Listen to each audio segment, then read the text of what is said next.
So thank you to everyone today for joining us on World Vasculitis Day. And we're very happy to have some great panelists here today to tell us about everything you wanted to know about vasculitis, and hopefully won't be afraid to ask. So today, just to start off with some housekeeping, we are recording today's session. Only the panelists will be recorded, so don't worry if you're just an attendee, you won't be recorded at all. We will be making this broadcast available later on this week on the ERN-RITA website, so it will be available to watch later on. Feel free to ask questions in the chat function. If you can see it there should be a little chat box. We may not get to these questions today, but your inputs are very important to us in our work, so it's really interesting for us to see what people have to say. So if you have any questions or input, please feel free to share it with us. So without further ado, I will just introduce you to the panel we have here today, and we'll get on with our discussion. So first up, we have Julie Power, and Julie is a patient. She was diagnosed with GPA in 2005, and Julie has actually founded the Vasculitis Ireland Awareness Support Group in 2010. And since becoming a UPATI Fellow, Julie's been very actively involved in patient participation in research and innovation. She's very well known to all of us here. Julie then joined Vasculitis International in 2018 and ERN-RITA in 2019, and she's presently the vasculitis patient stream lead in ERN-RITA. And I should mention, for those who don't know, ERN-RITA is the European reference network that aims to improve care of patients with rare immunological disorders, which I'm sure everyone here today probably already knows if you've signed up. So hello, Julie.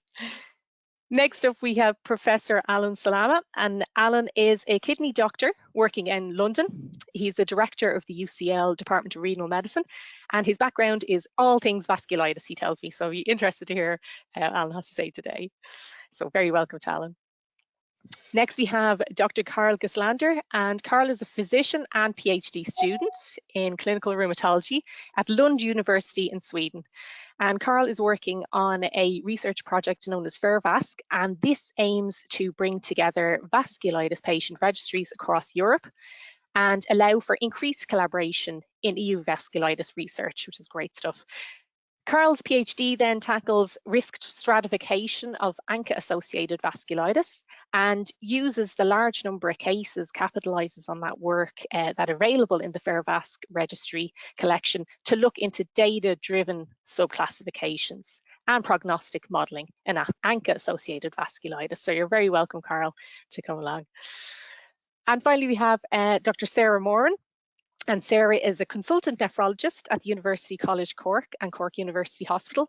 And Sarah is interested in research looking at improving biomarkers to detect active renal vasculitis. And her interests are in ANCA vasculitis, glomerular diseases, and kidney diseases in pregnancy. So you're very welcome for us today, Sarah. And I should also probably introduce myself. So my name is Margaret Dunn. I'm an immunologist, and I'm also involved in the FAIRVASC and Paradise various vasculitis research projects. And the aim of my work is as a public patient involvement manager. So I'm really, as I said, interested to hear what everyone has to say and to engage and hear some really good questions today about vasculitis. So I might kick off. We have been given questions from a person who's recently diagnosed with vasculitis, in fact, and we said we'd use this lovely list of questions because I'm sure they're very common to anyone who's received a vasculitis diagnosis.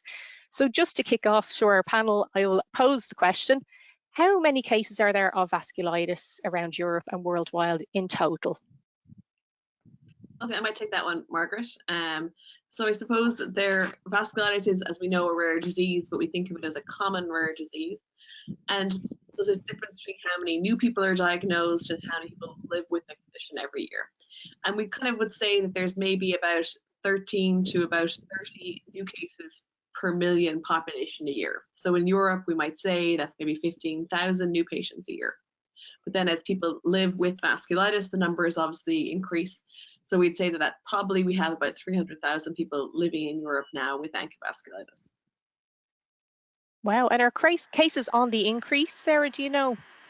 So it appears that through our different kinds of registry data that there does appear to be increases over time. So perhaps are they increased with better case recognition, better diagnostic awareness? That kind of is possibly one of the factors, but unknown other factors are probably underlie this as well. So there does appear to be a somewhat of a trend increase over time.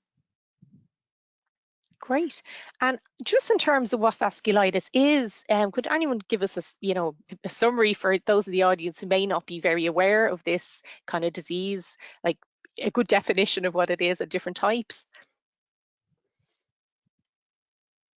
Perhaps, Alan, I might call on you. Yeah, sure. So, I mean, literally it means inflammation of the blood vessels. So there are a different set of diseases that are characterized by damage to blood vessels. And because blood vessels are in every single organ, in every tissue in the body, that means that these are multi-systemic diseases that can affect many different organs in the body. So we commonly see patterns of organ involvement due to this, the kidneys, the lungs, the nerves, but we can get lots of other parts of the body involved as a result of it, so joints, eyes, brain, and so on. So anywhere where there's a blood supply, which is pretty much everywhere, can get affected by vasculitis.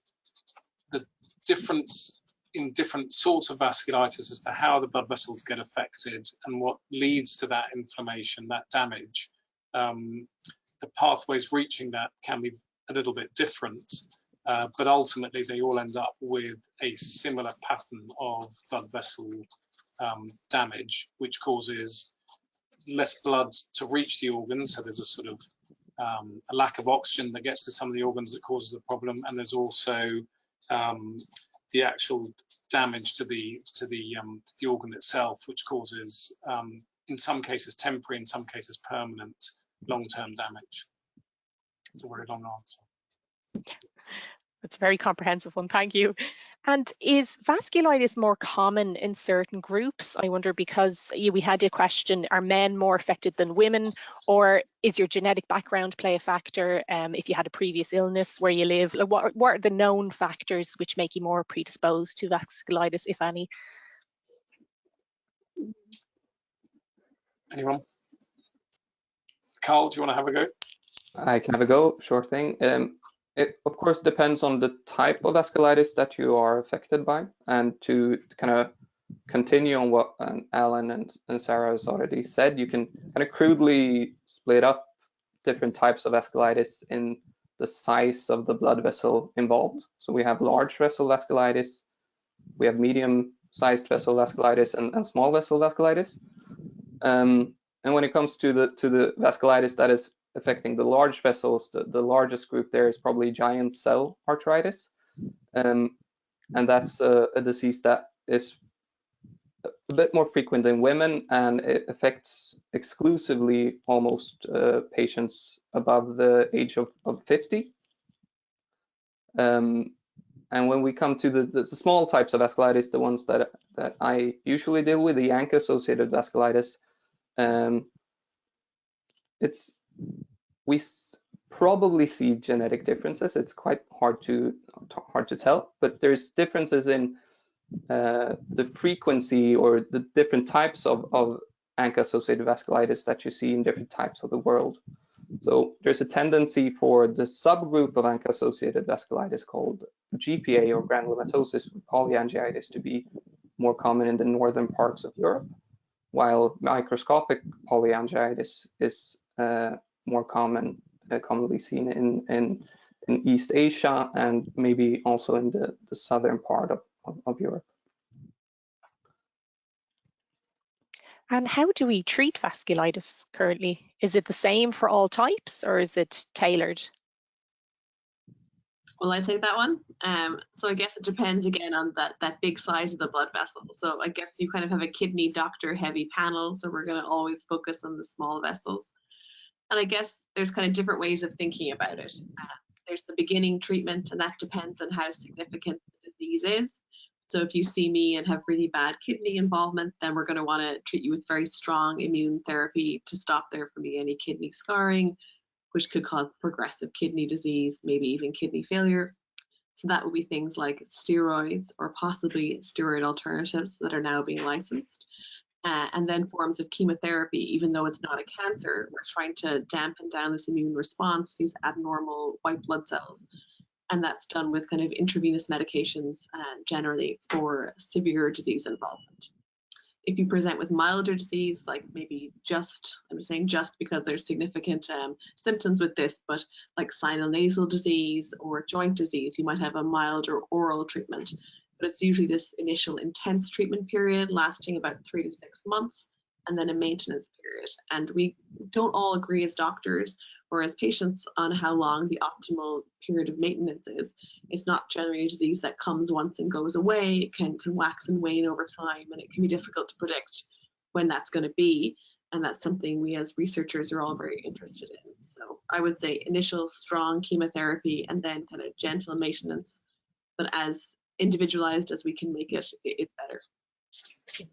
It's fair to say, I think, that there is, at the moment at least, there's no cure for it. So unfortunately, it does mean that people are likely to be on treatment in one form or another, possibly forever. I mean, there are a proportion of people who manage to have treatment and then can stop it and the disease doesn't come back. But these are forms of autoimmune disease that relapse and remit. And so there is this sort of lifetime association with treatments that Julie will know about and many other people will know about, that you love them and hate them because they kind of get the disease under control, but obviously you don't really want to be on sort of medication forever and ever. But it is difficult, as Sarah says, customizing that treatment is really the aim of the game. And Alan, can I ask you? Oh, sorry, Julie, go on. Yeah. Sorry, I was just going to come in and say, you know, like that sometimes people do get into remission and they manage to come off all medication. And I think this can be a phase that you might think, oh my gosh, I'm cured. But I think it's really, really important. You need to keep coming to your medical appointments. You need to keep, you know, like have an annual review, get your bloods done, you know, like just make sure that everything is going along as it should do. And you know, just be wary of it. You don't actually get rid of it. It's still there. And the fact that you have the diagnosis and you know what it's like, you can act on it very quickly if it raises its head again. You might be very lucky and it doesn't, but you need to be on the ball just in case it does. And Julie, can I ask you, you know, in the first time, maybe in your own experience where you had that intense kind of period of treatment, what kind of would you like to share with people who might be starting that now? I imagine it must be a very difficult time. It's a terribly difficult time because you're told that it's, you know, like you've been told this is very rare. Some people are told, oh, you're the only person in my practice or whatever. And that actually makes you feel quite isolated. And, you know, like, and you feel very uncertain of your future. It can be quite hard to get good information about vasculitis. You can read all sorts about it on Google, but you really need to go to trusted websites or that. And one of the things that I always say to people, you know, like whenever they get in touch, you know, like, and they'll be saying, I'm, you know, like, I can't live with all these symptoms. They're, you know, like, really difficult to live with and that. But that does settle down. It does settle down, and give yourself time. You know, like, and yes, you will feel very down and very disheartened and that, but it just takes time. Your body has taken a big hit and it's going to take time to come back from that. And just learn as much as you can about the vasculitis and listen to your body. You know what it's like to wake up in the morning with it and to live the day. And it's really important that you feed back to your clinicians and your healthcare team, you know, like about that and about the things that are affecting your quality of life. I think people think, you know, as long as it's not life-threatening, it doesn't really, you know, like it's not really that important. But quality of life is hugely important. And you need to feed back to your clinicians because we're all learning together. And they don't have a crystal ball to see that you had a kidney infection 3 weeks ago and you had one, you know, 5 weeks ago. Unless you tell them, they're not going to know. So it's really important to keep that door open and keep talking to your clinicians. Ask loads of questions. Make sure you understand what you're, what's happening. In the early stages, always bring somebody with you to your appointments, so as that you can, what you miss, they'll pick up.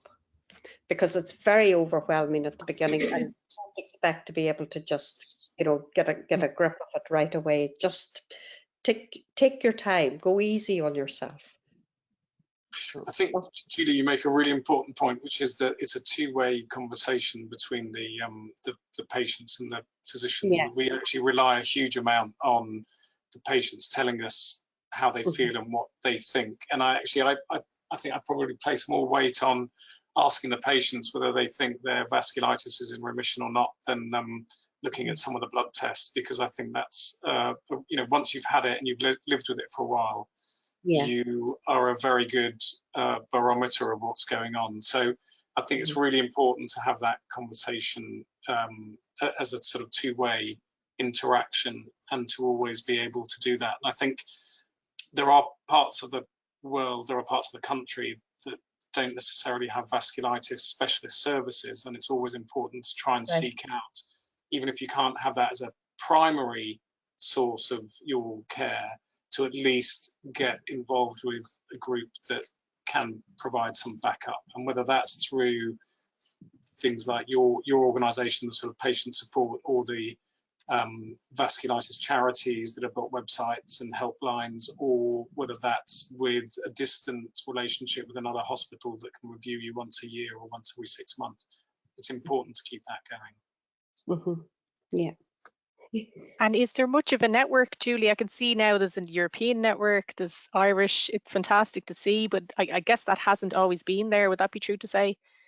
Yes, that would be true. But I think it's, as awareness of vasculitis and the different vasculitis conditions is rising, then we're getting more clinicians really interested in vasculitis, and then you're getting their patients, they'll meet at clinics and things like that, and then they'll, it'll be kind of like a little informal group that happens, and then if you can manage it, you'll go to the, the administration side of things.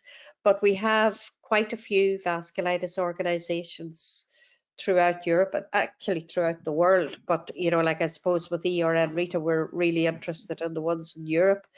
We have a new one in Poland. There's several in Germany. There's one in France, at least one in France. There's several in Italy. There's a really good one in the UK, our one, the Netherlands.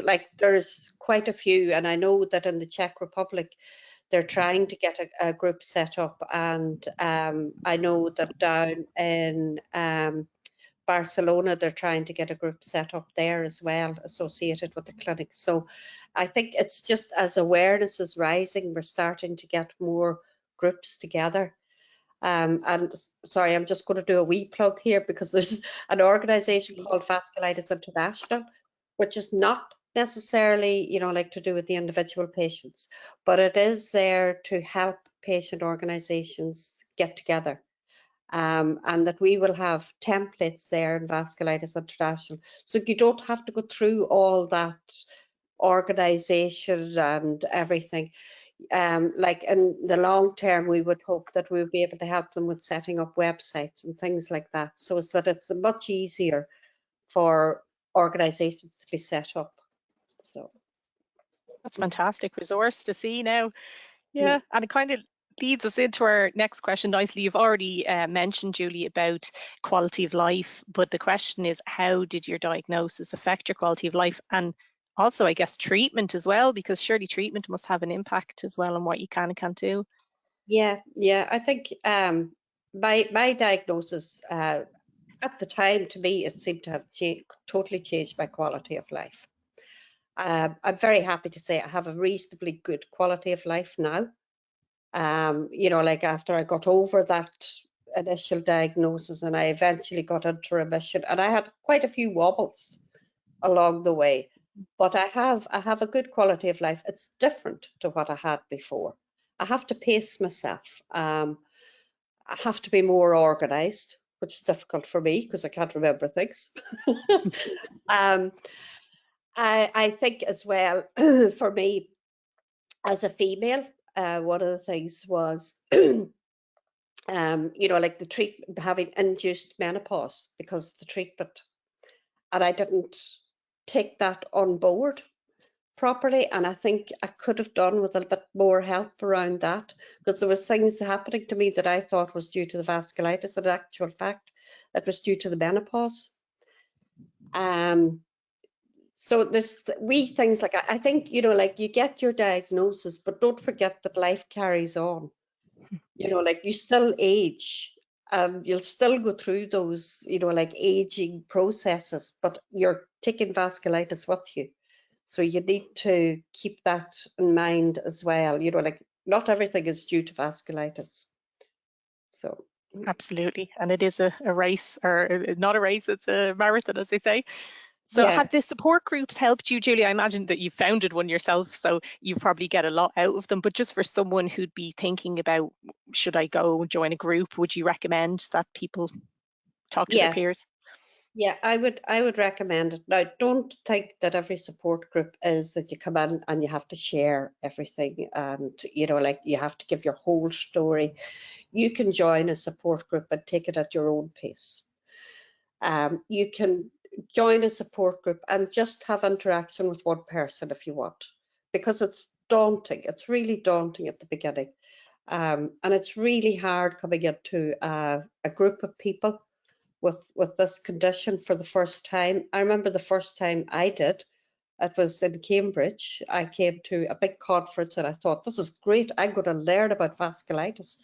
But when I saw all the people there, I literally walked out. I couldn't face it, because I thought, is this what I'm going to be like? Or, you know,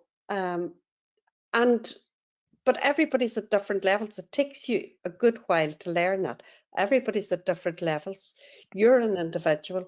The disease is going to affect you completely, even though you have the same disease, it's going to affect you differently to the next person.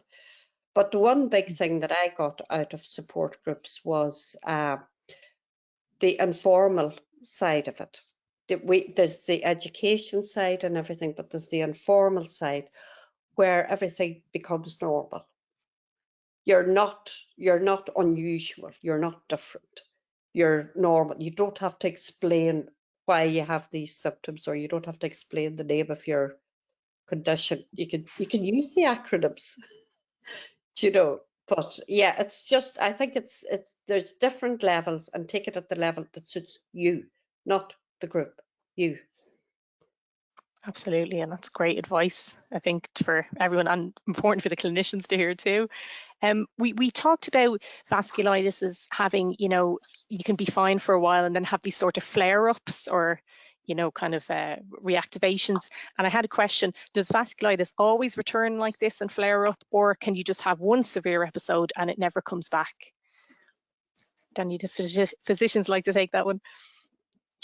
I'll take that if you want. So yes, that it's very variable.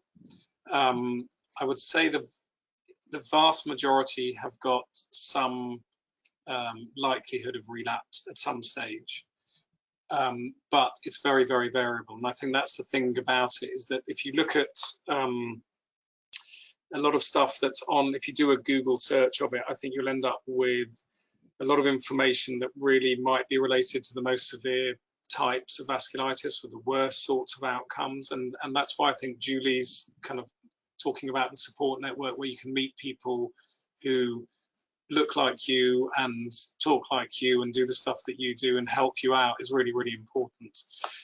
But essentially, I think the vast majority may have a flare. Some people don't. They're very lucky that they don't have a flare. We don't really understand why that's the case, and that's obviously a big area of research to try and figure out why people have different patterns of disease. We know a little bit about it, a little bit about what makes it more likely for you to have a flare than not, but we still don't really have enough to be able to say you know, you're definitely likely to have a flare and you're not likely to have a flare, which is why a lot of people end up on treatment for a long period of time, because we don't have that test, that marker that tells us what's going to happen. And I think what Julie said just about having it, you obviously don't want to have it in the front of your mind the whole time. You want to try and get on with life in as much as you can, but just being aware that if there are any new symptoms that come that last for more than, I normally say if they last for more than about 3 or 4 days, is a little bit unusual for you and you don't think it's a sort of normal cold that you've got, then it's worth going back to talk to your treating physician. So anything that comes that is unusual, that persists, could it be a sign of vasculitis? It's possible.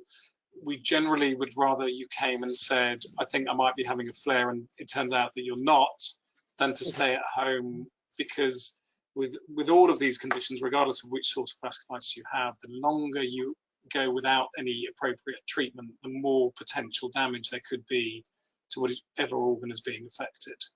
So yes, flares are likely.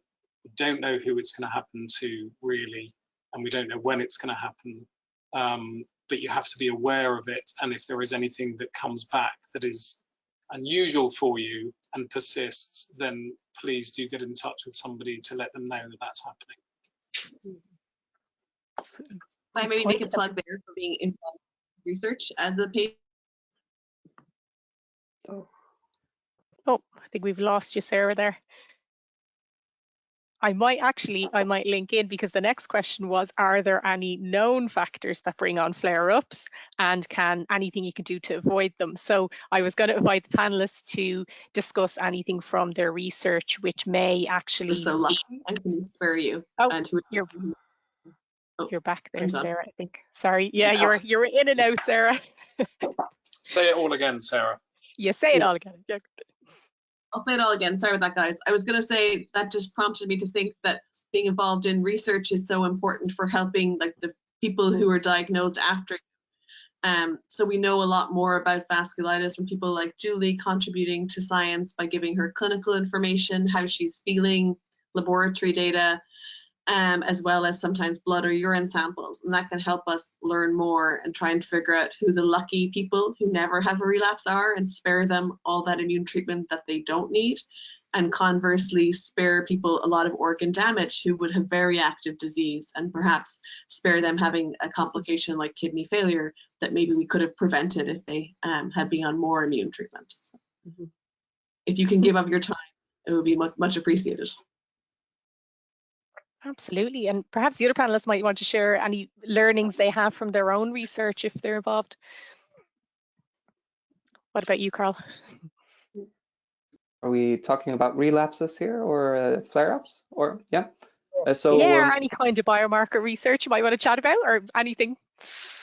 So we, as Alan said, we don't really have good biomarkers for saying that someone is relapsing or having a flare-up in their disease, or even having good biomarkers for what we call high disease activity, that your vasculitis is active. It's of course hard to generalize to an individual, but some subgroups seems to have a higher risk of relapse or higher risk of flare-ups. So what we do see is that cyanonisal involvement of your vasculitis, or that you have a type of ANCA antibody that is called PR3 ANCA, seems to be associated with more frequent relapsing than other types. But again, of course, very hard to generalize that to one individual, but we can see this on a group level. And I think it's important to add as well, even though we may not know yet what these markers are, we are looking, and us researchers are doing an awful lot behind the scenes, you know, to rule out various things. There's a lot of questions actually that we were submitted. Is it the sun? Is it what area of Ireland you live in? Is it your background? Is it caused by a previous illness? We are actually looking into these things. But of course, being a rare disease, it can be difficult when you have small numbers, but that's our recent research has kind of bring together loads of registries. So hopefully you can start answering these questions. Yes, Julie, you had a question? Yeah, now I was going to say that, you know, like even though, you know, like you might go into a flare again, the earlier you get that flare, the less damage is done, and the less ill you will be, and the less medication you will need. So it's really important to kind of, get aware about your body. And, like as Alan says, like if something's not right for like 3 days or so, just get it checked out. Because if you get it checked out, then you might get away with a very mild little bit of medication or whatever to get back on track again. It's, like just because you're going into a flare doesn't mean you are going to be as ill as you were when you were first diagnosed. So I suppose just take that fear away. Just you start to learn about your own, like your own well-being kind of thing. Absolutely. And I might carry on from that, Julie. Just do you have any other tips from as a patient yourself for those suffering from the different symptoms and their experience of the disease? Sorry, Sarah, you were going to say something there. I was going to slightly disagree with Carl in that some of our research has shown that a urine protein test, which can be done in clinic, can actually help us diagnose kidney vasculitis flares. So not vasculitis affecting your nose or your lungs or your nerves, but if there's active kind of swelling or inflammation in the kidney, and that might be able to potentially save you having to have a kidney biopsy if you're known to have the disease already. So people contributing has already made that difference. It's something we can clinically use in Ireland, and we'd hope throughout time would become available more widely. Sorry, Margaret, you're going to have to ask the question again. No problem at all. And this is great to have the chat, so please feel free to jump in at any point. I think it's nicer. Yeah, I was just saying, Julie, as a person who's lived with the disease, would you have any tips for newly diagnosed patients? I know you have had many through our chats today, but officially, what would be your top tips for people newly diagnosed? Ask questions. Ask loads of questions. Get to know your condition. And just take it easy on yourself. Don't be expecting to, like improve overnight. You won't see a change overnight. It will take time, because it's, like it has taken you time. This has taken time for this amount of damage to be done for you to get to the stage that you need help. And quite a lot of us, like at the very beginning, because the symptoms are so unusual and kind of, like I know for me, I had terrible sinus symptoms, and then I was hospitalized and my bowel had ruptured, and somebody came in and said, we think these two things are related. And I was going, what is wrong with you? How could they be related? The sinus is up here, but like they were dead right. But I, like it didn't make sense to me. But that was me before I knew that I had vasculitis. Like I was having all these weird symptoms and I couldn't tie them together. And even when I was going into the doctor, I wasn't tying them together, because I was thinking, you're not a rheumatologist. You're not going to know about my joints, like if I'm going into a nephrologist or I'm going into ENT, whereas I should have been saying it all. So you need to, like you do need to tell your clinicians everything, so that they can get the jigsaw together. And then the more they know about it, the more they're going to be able to target the treatment, the right treatment for you. And the other thing is, like you'll be reading about different treatments and they may not be appropriate for you. And just because they're not appropriate for you doesn't mean that there isn't something else available. Or, like maybe your treatment regime just needs a wee tweak in the dosage, so, like it's a learning curve for everybody at the very beginning. But just, just take it easy and you will get to the other end. So, yeah. I think, Judy, the other thing to maybe mention is that it's very, very typical to have a delay in diagnosis, because this is, these are rare conditions. So it's very unusual for people to have symptoms and a week later somebody diagnoses them with vasculitis. Typically, this takes months, and typically it involves many visits to doctors where you have been treated for a particular part, a particular problem. So you might have been treated with antibiotics for your sinuses, you might have been treated with a course of steroids for your joints, you might have been treated you know, with another course of antibiotics, because they think that you might have a urinary tract infection even if you don't. So there's lots of delay in diagnosis. I think that the most important thing is, once you've been diagnosed, be reassured that there is treatment for it.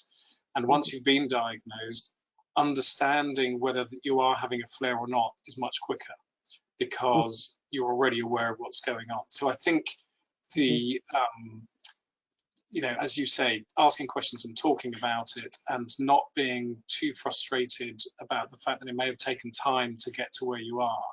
Because unfortunately, rare diseases are just that, and you have to think about them before you can diagnose them. And there are a lot of rare diseases.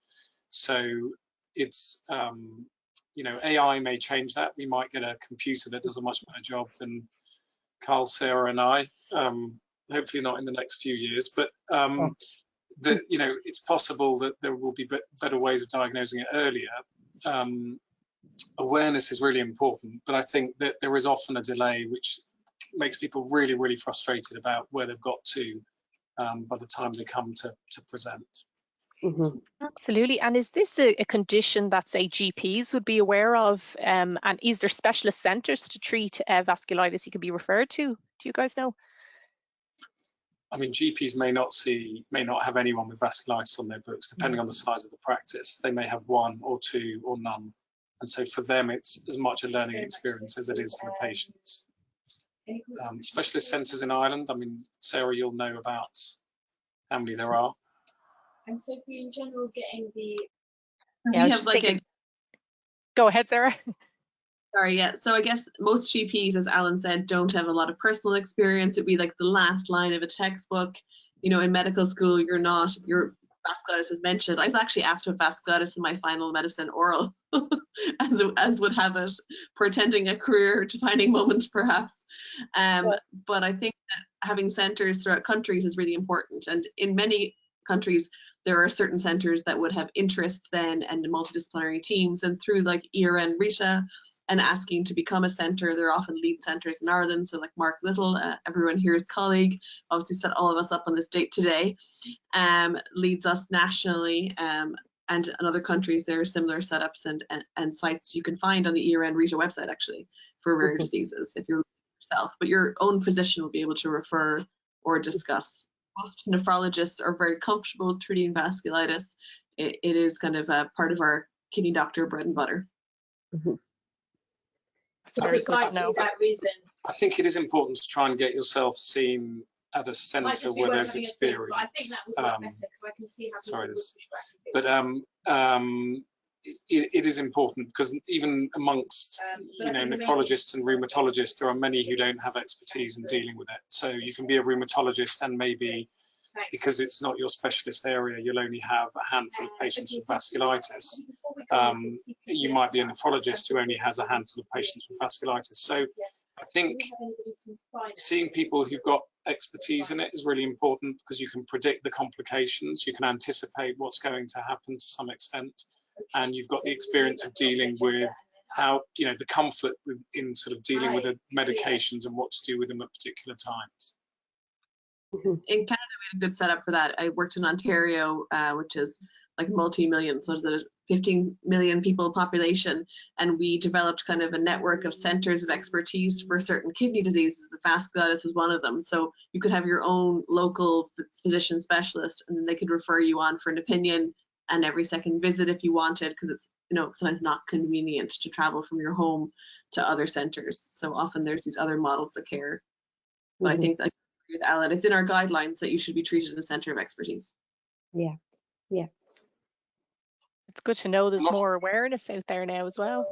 Yes, Alan? Yeah, there's a lot more, and in fact that translates to earlier diagnosis. So we do know, if you look at, you know, patients presenting now compared to patients presenting 30 years ago, we know that their level of kidney dysfunction is lower, that the, you know, damage that they've accrued is less, that the, you know, so there is a translation to this awareness of being diagnosed sooner.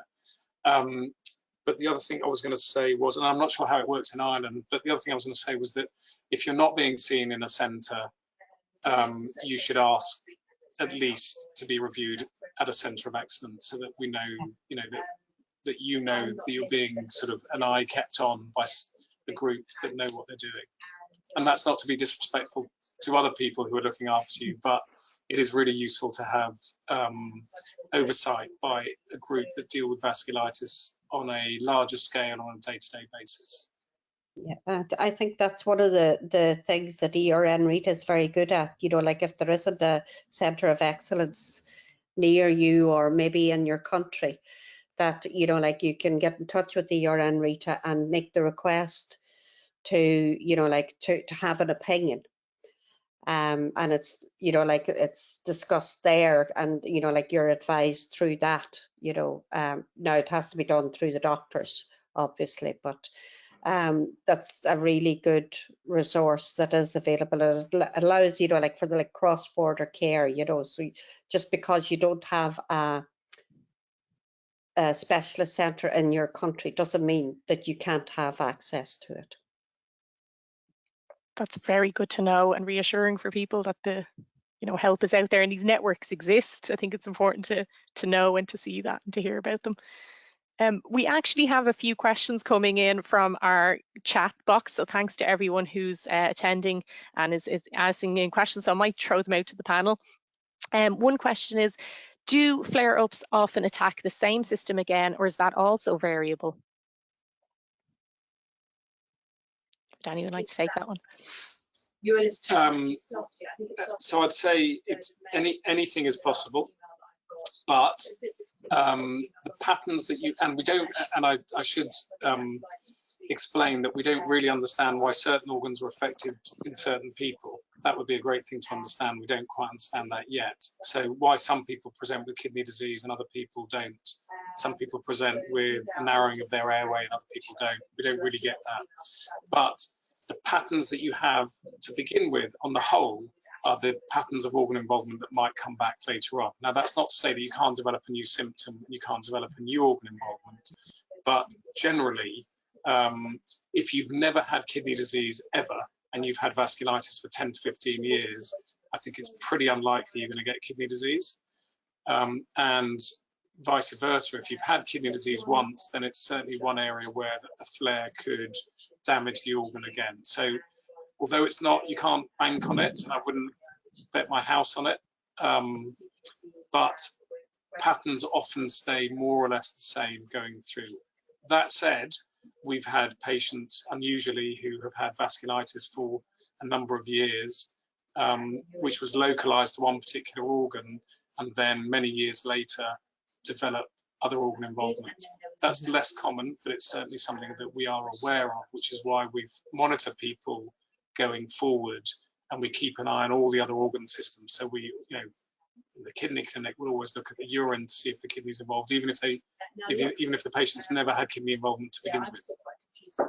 So yes, on the whole, patterns are the same, but no guarantee. That's the answer for everything. No guarantee is the answer for anything. It seems to be. I'd also say we're looking for complications of the vasculitis treatment and of having kind of chronic inflammation over time as well. So very often in the kidney clinic, we might be following, say, a nodule in your lung that you had from the beginning, and we're following that serially over time. But we might also be looking at your skin, looking for vasculitis, but maybe later on looking for skin cancers or precancerous changes. So I think, as Julie and Alan said earlier, like having your antennae up for anything that's just not normal for you, like tell your nephrologist, tell your specialist, we're not overburdened by this. We want to know what you're feeling and what you're worried about. And that leads me on to another question of, do the flare-ups cause progressive, you know, changes that may affect your health? For example, someone asked, does it leave scars in terms of skin? How long does it take skin to return to normal? So can anyone comment on, are these flares that, you know, flare up and subside, or is it going to get worse each time? I think every flare is very different. What needs to be done. It can be very different. And again, it depends on what state of the flare that you get attention for, you know, like that you get attention. So, but, you know, like, because you've had a severe flare, you know, like at one stage, doesn't mean that every flare is going to be the same severity. It's likely it'll be a little bit less, hopefully a lot less, because you will recognize it coming on quicker, you know. So, but I let the clinicians. The other question, I think, for this last question, everybody else Disease, sometimes we'll find if you had very big red areas, there can be a small scar, but very commonly the skin conditions won't have any residual scarring. I guess we talk, if you had a lot of bleeding in your lungs at one point of activity, you might always have like slight bit of lung scarring there. And in the kidneys, I guess we grade the amount of scarring as kind of what level of kidney dysfunction you're left at.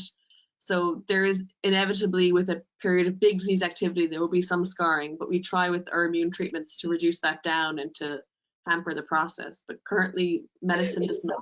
2 inspections, which was and for 100%. you always want to get an early. So I don't know what to say about that. I don't know which procedure. I think it's the analogy that I quite like is, and it's an old one, is that of an iceberg, which is that we only tend to see the very superficial bits when people have a flare. There's probably quite a lot that's been going on underneath the surface for a while before that flare becomes obvious to the patient and to us. So how much damage you accrue, how much damage you end up with, is dependent on how long that stuff beneath the surface has been going on and how quickly you get some treatment for it. And there are some sort of ironies here, which is that if you take the most extreme sort of symptom, for example, which is coughing up blood because you've got lung involvement, that's pretty dramatic, and most people don't stay at home coughing up blood for very long. So you tend to go to see somebody at the hospital pretty quickly if you're coughing up blood, and actually that can mean that you get treated much sooner and there's less damage. So for example, we see very little long-term lung damage from people who've had lung hemorrhage, bleeding from the lungs. But kidney disease can be quiet in that you don't get very many obvious symptoms. You don't know that your kidney function is getting worse. And we can sometimes not see people for a while, and then they suddenly come to see us, and there's been a big jump in their kidney function. So it partly depends on how long that stuff's been going on underneath the surface, how quickly we realize that, and how quickly we get on and treat it as to how much damage there is. But unfortunately, there's no question that the more flares over time, the more likely there is long-term organ damage. So we see it in the kidney quite commonly, that people who have flare after flare after flare do lose a little bit of kidney function each time. But that's why it's really important to sort of monitor this. And I think ultimately, you know, we'll get to a point where we can get people to monitor themselves at home in a way that we're not doing at the moment, which will mean that you're not reliant on coming to your appointment every, whatever it is, 3 months, 4 months, 6 months. It's going to be something that you, the patient, can keep an eye on, and with your physician's help decide whether there's something that's changing or not. Thank you. That's a very comprehensive answer.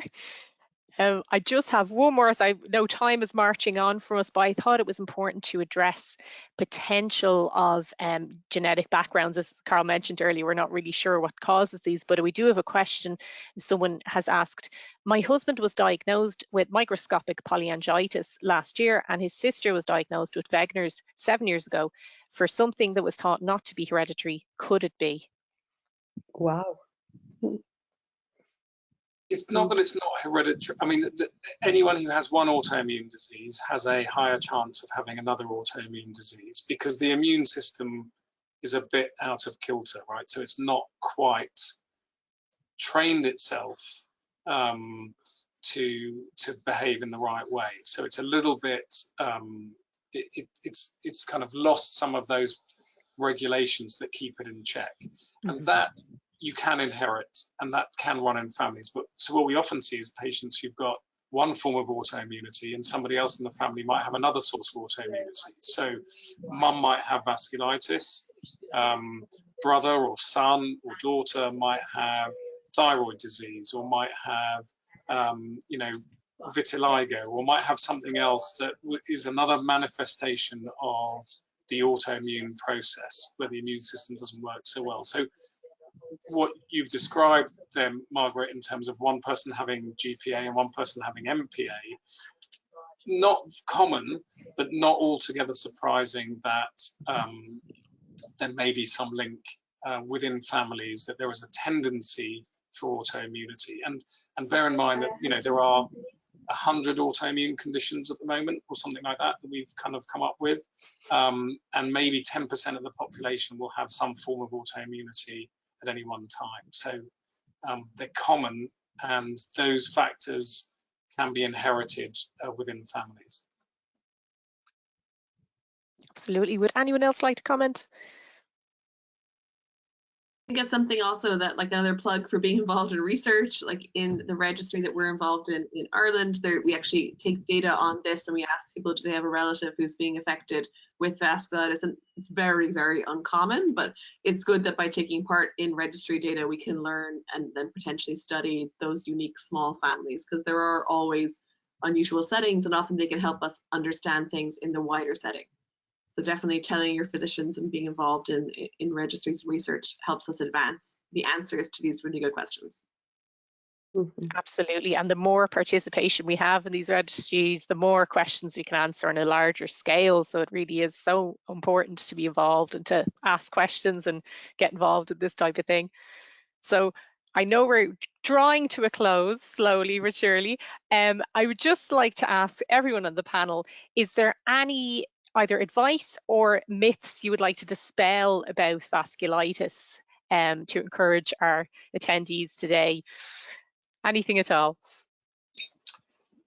I'd say it's not your fault. I mean, a lot of people blame themselves, right? So they say, is it something I've done? Previous life, past life, recent life, whatever. It's nothing that you've done that will have caused this. It's a series of planets having to line up. Some genetic predisposition with something that happens to you, whether that's something environmental or something, an infection of some description, that then triggers off a whole cascade of events that you will have no control over, and it's not something that you can regulate. So I think that's one myth I get asked quite a lot. Is it, you know, what have I done? Why is it me? What, you know? And I think the answer is it's nothing that you've done. It's just you know, it's a combination of who you are and something that's happened to you during your lifetime that's caused it.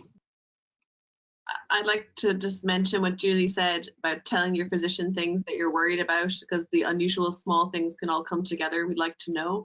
And so secondly, about COVID and vaccines, we didn't really touch on that today, but the risk of having a COVID infection is higher than the risk of vaccination. So I know it can be really nerve-wracking when you've had so many complications of disease and immune responses before, but thankfully vaccination is very effective. In most people who have vasculitis, certain medications might attenuate their response, but do talk to your own doctor if you're hesitant. That's a very good point, Sarah. And is there any other protections that people with vasculitis need to be aware of in terms of, you know, extra precautions they could take about their health? I think it's about keeping up to date with your own health screening, like for example, women with their cervical or pap smears. That's always important when you're on immune medication. But as Julie said, just telling us what symptoms you're having and we can be more aware then. And does anyone have any comment on COVID? Bringing up that at the last minute. Alan, would you have any advice for people? Yeah, no, I mean, I think you know, there are no data suggesting that COVID vaccination precipitates vasculitis. I think that's right, and that we know that the immunosuppressants do increase your risk of, or at least in the. I mean, it's probably well, it is very different now. It's a slightly different virus and it's a slightly different sort of manifestation, but certainly in the earlier days, the immunosuppression was a risk factor for people having bad outcomes with COVID. So vaccination, it's been looked at with lots of different conditions before, influenza, COVID. There is no downside to vaccination in terms of the vasculitis risk. I think that is important. I think the other thing that people talk about, and it is interesting to just think it through, is diet. It's one of the things that we know very little about, and I think people might have dismissed this simply out of ignorance before, rather than really sort of thinking it through. But there's a lot of information now about diet influencing the immune system. And although I don't think we're anywhere near knowing what that means for vasculitis patients, we do have some people who come and tell us that they've changed their diet, or they've tried to change their diet, and they feel it's made a difference to their disease.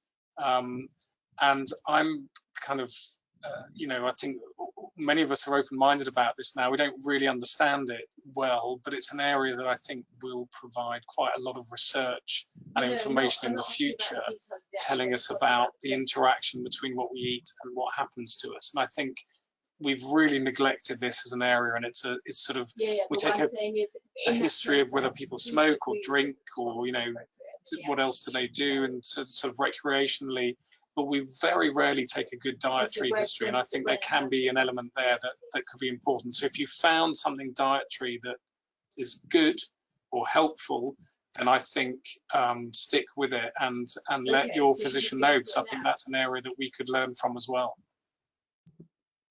This is all great stuff, and as I said, hopefully these new studies, we put all this data together, and these registries will allow us to investigate these things more. I know there is a piece to be on the link between obesity and disrupted immune response. So there's a huge piece there, very complex. Of course, that's without even bringing vasculitis into the picture.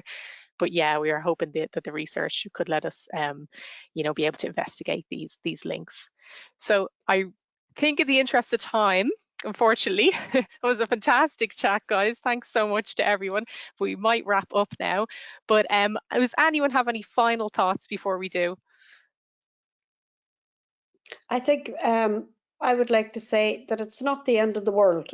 It's a different life, and you can still have a very good life. So, you know, like, don't despair. It's good. You're special. Yeah, absolutely. It's a very important note to end on. So thank you so much to the panel today, and particularly Julie for being here and sharing all her experiences. It's really important for all of us to get to hear that as researchers, physicians, whatever we may be, and we're all getting into a room to talk together. And thank you so much to our attendees who are online there. Sorry we didn't get to all the questions, but as I said, we will read every single one, and we will use that hopefully either for future events or something. So I think we've all learned something really important today. So without further ado, thank you to absolutely everyone, and hopefully see you again in future. Thank you so much. Bye-bye.